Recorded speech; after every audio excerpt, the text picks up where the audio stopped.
Solitary raindrop assaulted my forehead, followed by another, and another.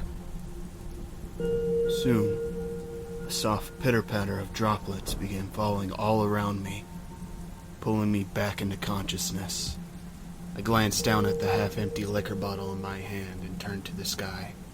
An angry black storm cloud loomed overhead, threatening to spill its contents onto my cabin cruiser at a moment's notice. The boat was already swaying back and forth as gravity began a violent match of tug-of-war with the waves. "Fucking hell," I grunted as I attempted to stand. I hurriedly ducked into the cabin and plopped down in the driver's seat. I tossed the bottle of whiskey aside, hitting the carpentered floor with a soft thud. I promptly started the engine and slammed the vessel into drive. The rain was picking up already. "Hey man, what's happening?" John wondered aloud as he groggily rubbed his eyes. "What the hell does it look like? We're in the middle of the fucking ocean and this storm is approaching faster than Frank if we were college girls." I chuckled to myself, but John didn't find it amusing. His eyes grew as wide as dinner plates as he uttered, "Oh, fuck. Davey, I thought you were supposed to be on deck waiting for clouds or some shit." "Yeah, well, that was the plan until Mr. Jameson got involved," I muttered, nodding towards the bottle of booze rolling across the floor. "I heard what you said about me." Frank slurred as he stumbled towards the steering station. "Go back to sleep, Frank. You're drunk." "You too, John. I've got everything under control." "You don't tell me what to do. I'll do what..." Frank was interrupted mid-sentence as a lightning bolt cracked through the air, sending thunder echoing around the cabin. "Okay, I'm going, but only because I want to." "You big baby," I mumbled as he slunk off to bed. After a little over an hour, we finally reached a rocky coastline. We were cruising parallel to the shore, only about a 15-minute ride from our destination when it happened. The water grew choppy, and the wind howled savagely. Clouds covered every inch of the sky. Without warning, rain pounded down from the heavens in sheets, brutally slapping against the windshield. My visibility suddenly tanked. My heart smacked against my ribcage, attempting to escape my chest. Sweat pooled above my brow, but I kept my composure. We're in deep shit, and now was not the time to panic. "John, get your ass up here!" I barked as he swiftly flew to the helm of the boat. "I'm here. What do you need me to do?" He asked, his stern countenance undermined by the unease lurking behind his words. "Turn on the radio and try to reach the Coast Guard," I requested as John started fiddling with the controls. I provided him thorough instructions as he obediently carried out his task. "Good. Now that you've got it working, hold it up to my mouth." I clutched the steering wheel so tightly that my knuckles were turning white. As I struggled to maintain the control of the vessel, John extended the radio so far that it lightly grazed my beard. "Not that close, you dingbat," I chastised him as he retracted his hand slightly. "Perfect. Now hold down the button on the side." "Hello? Can anyone hear me? This is Davy Jones of the Queen Elizabeth's Revenge. Please come in. Hello? Can anyone hear me? Anyone? Do you copy?" Nothing but static flowed from the device. "Shit! Shit! Shit!" The boat was vigorously tossed from side to side as unrelenting waves continued clobbering the stern. It was only a matter of time before we'd be dragged onto the jagged, unforgiving beachfront. Or worse, could capsize. I had to think fast. I frantically scanned my surroundings for something, anything that might offer a slither of hope. And then I spotted it. Our salvation. Barely visible through the onslaught of rain, a vast cavern lay embedded into the shore.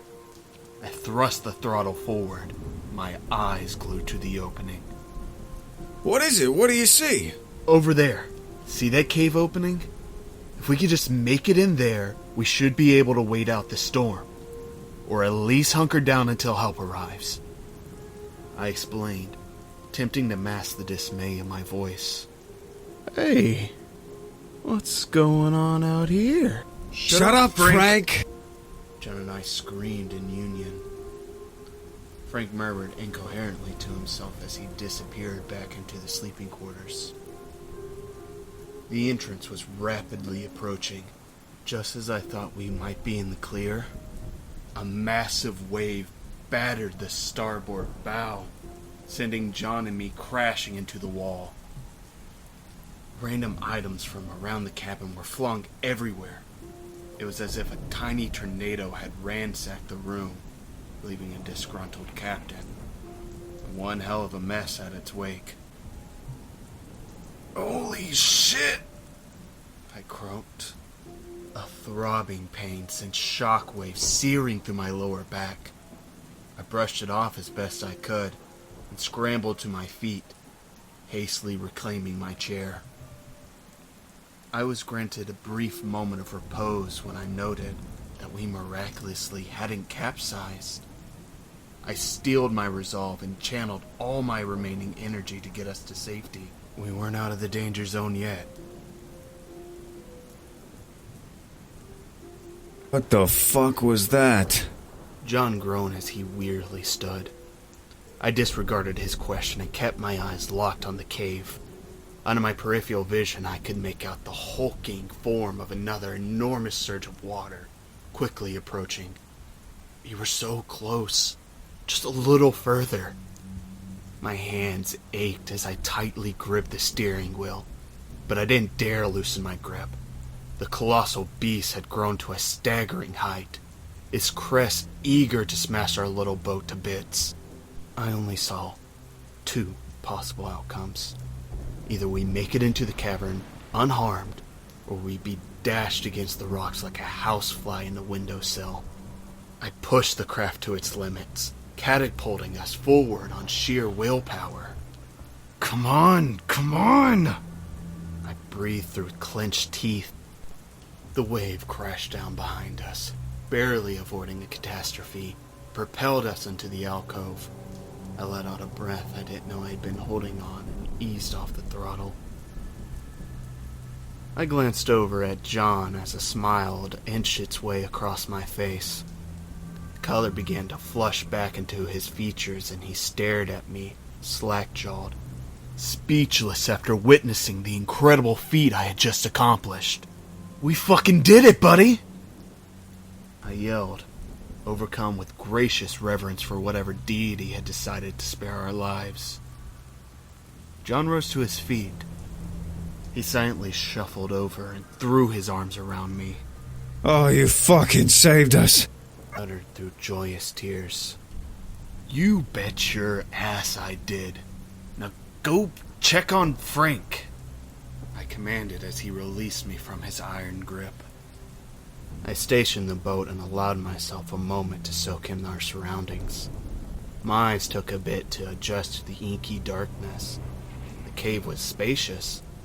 The entrance, however, was a lot more narrow than I had initially realized, which would work to our advantage. It could offer adequate protection from the elements until the storm relented.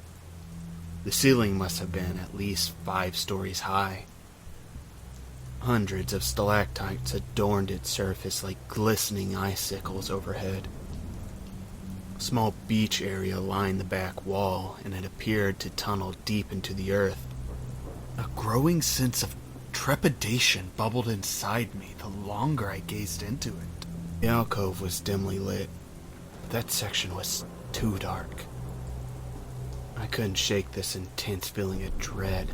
My mind began conjuring up images of whatever archaic, malevolent force dwelled within, hoping, praying for some unlucky soul to wander inside so it could tear them limb from limb.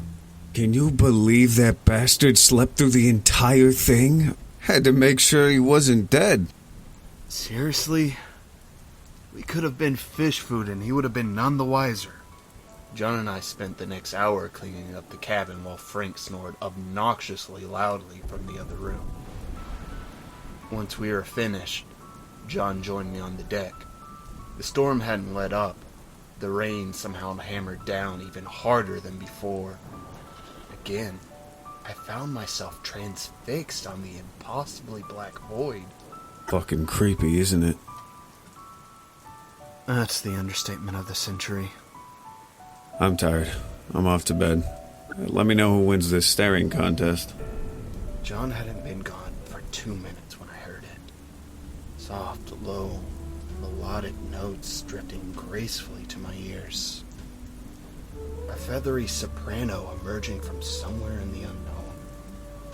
I had never heard anything so breathtakingly beautiful in my entire life. I strained to listen, forcing my ears to perceive every word. Every tiny vibration of those majestic vocal cords. I floated towards the source of the enthralling music. My legs had a mind of their own. I opened my eyes as I caught myself climbing over the edge of the boat. I clambered back up and collapsed, panting as my chest suddenly tightened. Black spots dotted my vision. I couldn't hear it anymore. I kept my ears perked up in terrified apprehension. Nothing. Only the thunderous rain was audible in this eerily silent chamber. Must be losing it, I murmured as I dragged myself inside. Davy, wake the fuck up! I was jolted out of my fitful slumber as John shook me awake. Davy, it's Frank. He's not here. Did you check the toilet? Frank, hurry up in there. John needs to shit. I hollered, receiving no response. I checked everywhere. He isn't on the boat. He probably went exploring or something. We'll go looking for him tomorrow in the morning if he doesn't turn up. John reluctantly conceded and got back in bed. Before nodding off, I made sure to put in earplugs as an attempt to block out any more disturbances. I yawned and stretched my arms towards the ceiling. I succeeded in getting some much-needed rest. Sunlight filtered in and illuminated the cabin, bathing the room in a warm golden glow. Sunlight. The storm was gone. I pocketed my earplugs and burst through the door. John! Frank! We beat the storm! Let's get the fuck out of here! I cheered, lost in my own delight. I was met with deafening silence. John? Frank? Come on, guys. Joke's over. Let's go home. I teetered, the horrible realization hitting me like a freight train.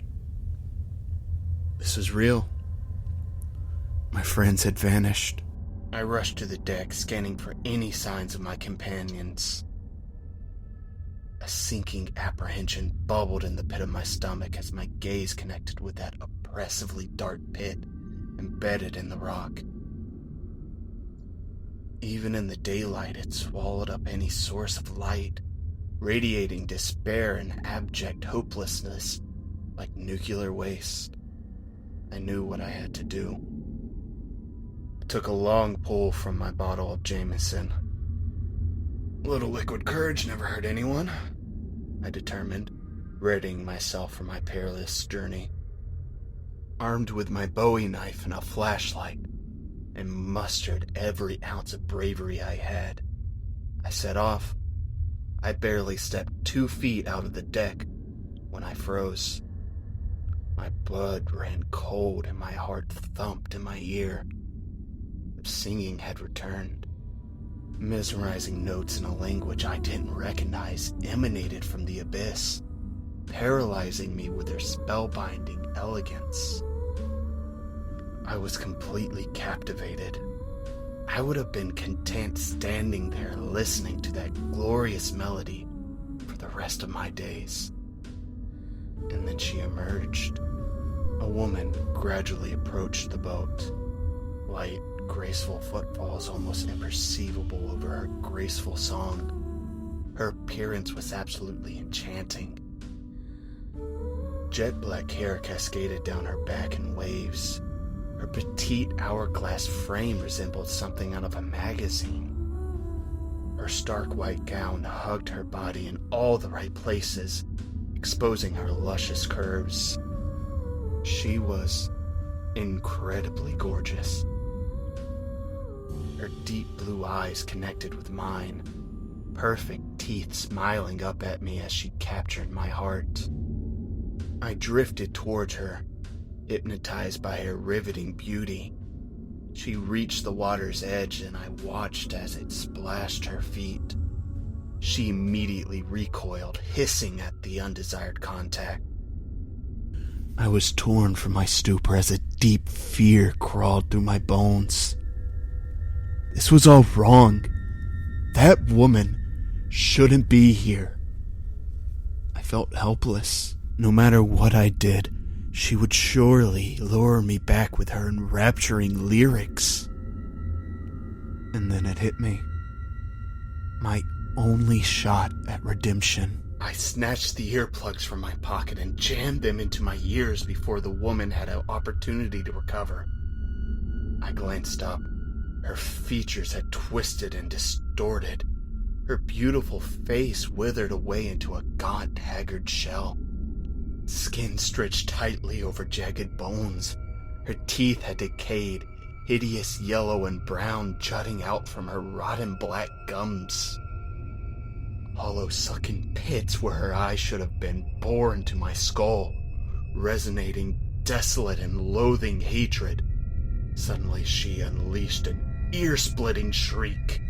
I screamed in agony as her shrill screech reverberated through my core, shaking the very fiber of my being. I threw my hands over my ears and crumpled to my knees. The earplugs did little good to shield me from the relentless explosion of sound. Something warm began to trickle down from my ears.